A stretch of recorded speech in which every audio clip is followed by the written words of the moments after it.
ইসলামী আন্দোলন বাংলাদেশ গতকাল ঢাকায় বেশ বড় একটা মহাসমাবেশ করেছে, বেশ বড়। অবশ্যই এটা একটু বলে রাখা ভালো, ইসলামী আন্দোলনের বড় মহাসমাবেশ খুব অভাবনীয় ঘটনা না, এবং কেউ কোনো অঙ্ক মেলাতে চাইলে মেলাতেও পারবেন।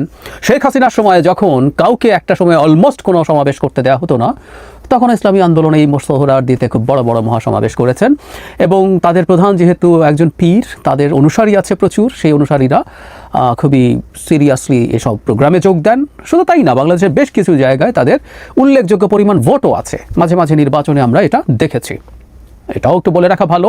শেখ হাসিনার সময় বিভিন্ন স্থানীয় সরকার নির্বাচনও যখন সবাই অ্যাভয়েড করেছিল, তখন ইসলামী আন্দোলন সেই নির্বাচনগুলোতে অংশগ্রহণ করেছে। সুতরাং তাদের কিছু ভোটের পরিস্থিতি আমরা দেখেছি। আমরা জানি না, বরিশাল নির্বাচনে তাদের একজন খুবই গুরুত্বপূর্ণ নেতা আহত হয়েছিলেন, রক্তাক্ত হয়েছেন, তারপর তারা নির্বাচনের ধারা থেকে বেরিয়ে আসে, এবং সে কারণেই বোধ করি 24-এর নির্বাচনে তাদের পার্টিসিপেট করা হয়নি।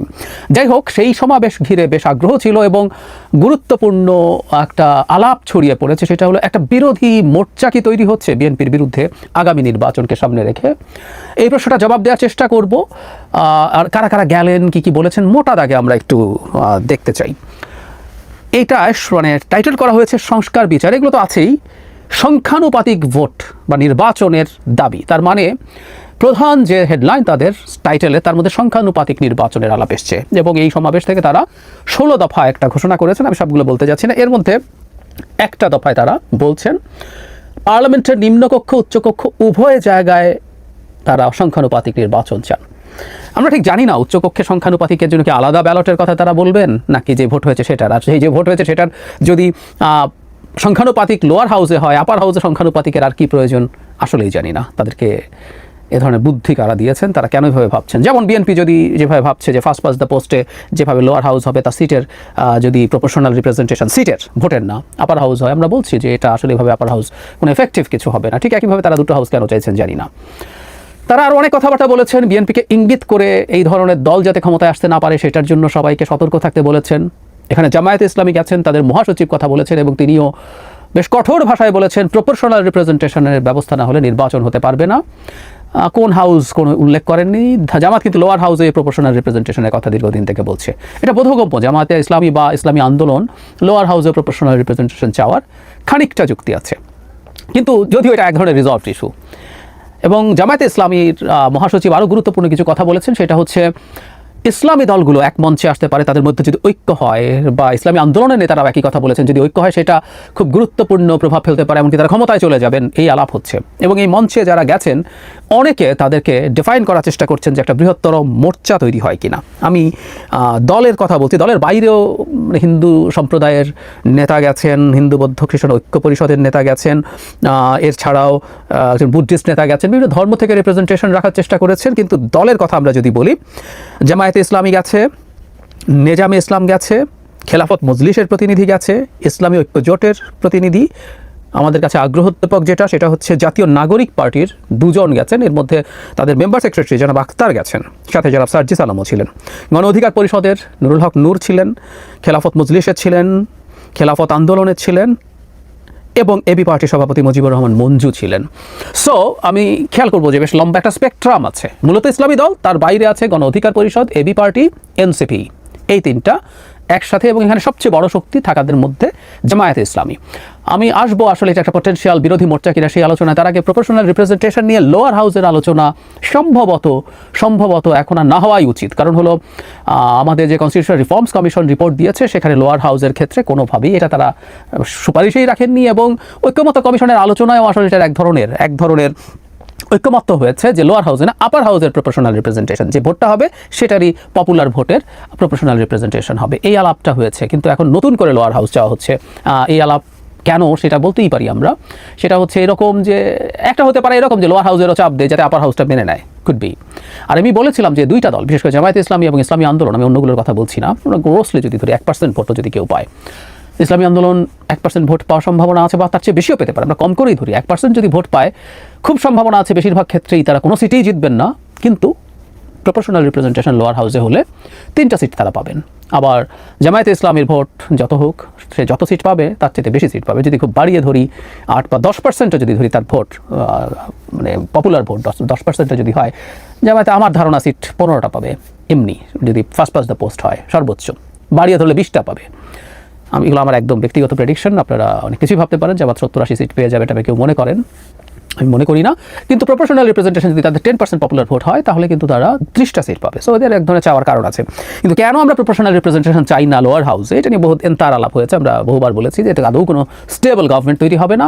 সেজন্য আমরা একটা হাইব্রিড সিস্টেমের কথা বলছিলাম। লোয়ার হাউসে এটা, আপার হাউসে যদি আমরা প্রপোর্শনাল রিপ্রেজেন্টেশন দিই তাহলে যারা ভোট পাচ্ছেন কিন্তু সিট পাচ্ছেন না তারা সেখানে পুষিয়ে যাবে। কিন্তু নতুন করে আবার লোয়ার হাউসের এই আলাপটা তোলা সন্দেহ তৈরি করে, একটা কেওস লাগানোর চেষ্টা। একটা সেটেলড ইস্যু, আমি বলছি না এটা ফরএভার সেটেলড, কিন্তু এবারকার জন্য, এই মুহূর্তের জন্য এটা সেটেলড ইস্যু ছিল, কিন্তু এটাকে আবার খুঁচিয়ে বাইরে আনা হচ্ছে।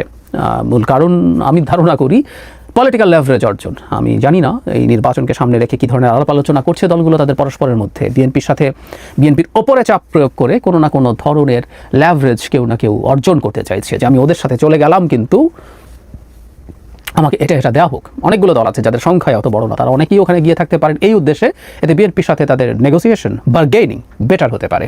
এটা একটা কারণ, এবং আমি এটাকে অলমোস্ট প্রধান কারণ বলে মনে করি। কারণ বিএনপি সম্ভবত জামায়াতকে তার সাথে রাখবে না, কিন্তু বিএনপি আরও অনেক দলকে এখানে জয়েন করা ইসলামী এবং মানে যারা ইসলামী দল না এরকম যারা আছেন তাদের সাথে এক ধরনের নেগোসিয়েশনে যেতে পারেন।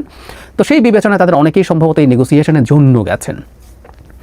এখন যারা এটাকে খুবই বৃহত্তর ঐক্যের একটা পথ বলে দেখানোর চেষ্টা করছে না, আমার কাছে এটা ঠিক সঠিক বলে মনে হয় না। আর যদি হয়ও সেটা ভালো হবে, আমি এটাকে খারাপভাবে দেখি না। এখন তারা তাদের মতো করে ডিসাইড করবে এই রাজনীতির পথে তারা যাবে কিনা। ধরুন এনসিপি, তারা দীর্ঘদিন থেকে বলছে তারা একেবারেই মধ্যপন্থী একটা দল। তারা এখন যদি ধরুন একটা মোটা দাগ ইসলামিক জোটের মধ্যে যায়, তার রাজনীতি ভবিষ্যতে কেমন থাকবে সেটা তাকে বিবেচনা করতে হবে। মধ্যপন্থী দল ইসলামী দলের সাথে জোট করা যাবে না তা না, বিএনপি করেছে, কিন্তু ওখানে বিএনপি প্রধান দল ছিল, আর এনসিপি ইসলামীদের জোটে যাচ্ছে। সো দুটো একই জিনিস না। একইভাবে এবি পার্টিকে আমরা দেখেছি, তারাও এক ধরনের মধ্যপন্থী দল হিসাবেই, তাদেরকে ইসলামী কিছু মূল্যবোধ রেখে কিন্তু মধ্যপন্থী দল হিসাবেই তারা তাদেরকে পরিচয় করাতে চায় যে আমাদের ব্যাপারে তাদের স্ট্রং ক্রিটিক আছে। কিন্তু তারা এখানে গিয়ে তাদের সাথে যুক্ত হবে কিনা আমি আসলেই জানি না, সেটা তাদের সিদ্ধান্ত। কিন্তু তারা যদি একত্র হন এবং একটা কম্বাইন্ডলি যদি একটা বিরোধী দল হয়ে উঠতে পারেন, দ্যাটস নট ব্যাড। কিন্তু এটা খুব ফিজিবল না, কারণ আসলে সবাই একত্র হলেও খুব ভালো কিছু করা যাবে না, করতে পারবেন না। বাংলাদেশে এখন সেই বাস্তবতা নেই। সে কারণেই আমি ধারণা করি এটা আসলে এরকম কিছুই না। এটা ইভেন ইসলামী আন্দোলনও তাদের যে মানে সংখ্যা আছে সেই শক্তি তারা দেখানোর চেষ্টা করছেন। তারা এক ধরনের আন্ডারস্ট্যান্ডিং তারা বিএনপির সাথে করতে হয়তো চেষ্টা করবেন, কারণ বিএনপি এবারকার নির্বাচনে বেশ কিছু সিটে তাদের প্রার্থী হয়তো দেবে না। এখন সেই প্রার্থী আর দিলেও কিছু কিছু ক্ষেত্রে সমস্যা হচ্ছে যে যাদেরকে মোটামুটি সিগন্যাল দেওয়া হচ্ছে অন্য দলে, তারা ওখানে ক্যাম্পেইন করতে ঝামেলায় পড়ছেন। তো সব কিছু মিলে তারা প্রত্যেকে তার লেভারেজের চিন্তা করবেন বলে আমি মনে করি। এই ধরনের একটা জোটের হয়ে একটা নির্বাচন করে মূলত জামায়াতের নেতৃত্বে সিট যা পাবে কিছু জামায়াত পাবে, আর একত্র হলে জোট হলে আর 2-1টা সিট কোথাও যাবে কিনা আমি নিশ্চিত নই। মানে এই জোটে নির্বাচিত হওয়ার সংখ্যা বরং সেভাবে বাড়বে যদি, যেমন এনসিপি বা অন্য কোনো দল, বিশেষ করে এনসিপির কথা আমরা যদি বলি, বিএনপি যারা নমিনেশন বঞ্চিত হবেন সেরকম শক্তিশালী প্রার্থী বা আওয়ামী লীগের কিছু লোকজন যারা দেশে রয়ে গেছে এবং ভয়ঙ্কর ক্রিমিনাল না, এ ধরনের কিছু লোককে নিলেও বরং পাশ করে আসার সম্ভাবনা হয়তো বাড়বে। কিন্তু তারপর এটা খুব ফর্মিডেবল কিছু হবে না। তার চাইতে বিএনপির সাথে যদি নেগোসিয়েট করে এমপি হওয়া যায়, সেটা তাদের জন্য ফার বেটার অপশন হবে। তাহলে বটম লাইন হচ্ছে এটা বিরোধী দলীয় মোর্চা টাইপের কিছু না, এবং এখানে এমন দাবি সামনে আনা হয়েছে তারা নিজেরাও জানেন যে এটা হতে যাচ্ছে না। আমি শিওর তারা এটা আনছেন চাপ তৈরির জন্য, পলিটিক্যাল বার্গেইনের জন্য, এবং এটা আলটিমেটলি খুব বেশি প্র্যাকটিক্যাল বা ফিজিবল কিছু না। এটা তারা নিজেরাও বোঝেন। বিরোধী দলের চেহারাটা কেমন হবে সেটা সময় আরও অনেক লাগবে সেটা বোঝার জন্য। আমি ব্যক্তিগতভাবে মনে করি জামায়াত অলমোস্ট একাভাবেই নির্বাচন করবে। আর ইসলামী দলগুলোর মধ্যে যে ধরনের বিভেদ দীর্ঘদিন থেকে ছিল, কারণ এই যে প্রথমবারের মতো ইসলামী আন্দোলন জামায়াতকে ডেকেছে, এর আগেও তারা বসেছেন, তারা তাদের মধ্যে আন্ডারস্ট্যান্ডিং ঠিক করতে পারেন কিনা। জামায়াত খেলাফত যারা হেফাজতে ইসলামের মধ্যে যেসব পলিটিক্যাল পার্টি আছে তাদের সাথে বসার চেষ্টা করেছে। আসলে তাদের আদর্শগত জায়গায় এত ডিফারেন্স আছে, তাদের পক্ষে আসলে একটা মোর্চা করাও প্রায় অসম্ভবের মতো ব্যাপার। আমি একদিন এটা নিয়ে বিস্তারিত আলোচনা করব একটা টক শোতে রিসেন্টলি, এই ইসলাম নিয়ে। মানে ওখানে একজন আলোচক ইসলামের ডেফিনেশন, ইসলামের ব্যাখ্যা একটাই না অনেক। এই যে একটাই না অনেক, এটা সত্য হবার কারণেই তাদের মধ্যে পারস্পরিক দ্বন্দ্ব, মাঝে মাঝে এমনকি শত্রুতার পর্যায়ে চলে গেছে। সুতরাং বাংলাদেশে একটা কম্বাইন্ড ইসলামিক মোর্চাও হবে, আমি সেই আশাও দেখি না। দিনের শেষে জামায়াত অলমোস্ট একা নির্বাচন করবে, তার সাথে আর খুব বেশি কেউ থাকবে বলে মনে হয় না। বাকিরা in a way or other বিএনপির সাথে অ্যালাইন্ড হওয়ার চেষ্টা করবে। সামনের নির্বাচনী ভবিষ্যৎ সেদিকেই আছে। জাস্ট এখন এইসব নানান রকম দাবি তুলে, কেউ এই দাবি তুলছেন যে এটা করব, কেউ মানে বিশেষ করে এই যে প্রপোর্শনাল রিপ্রেজেন্টেশন লোয়ার হাউসে, কেউ কেউ নির্বাচন কমিশন মানি না, এটা দিয়ে মাঠে নামতে পারেন অথবা চাপ তৈরি করতে পারেন যে আসো একটু নেগোশিয়েট করি। প্রত্যেকে এগুলো কতগুলো বার্গেনিংয়ের চিপ তৈরি করছে, সেটা নিয়ে তারা এগিয়ে যাচ্ছেন বলেই আমি বিশ্বাস করি।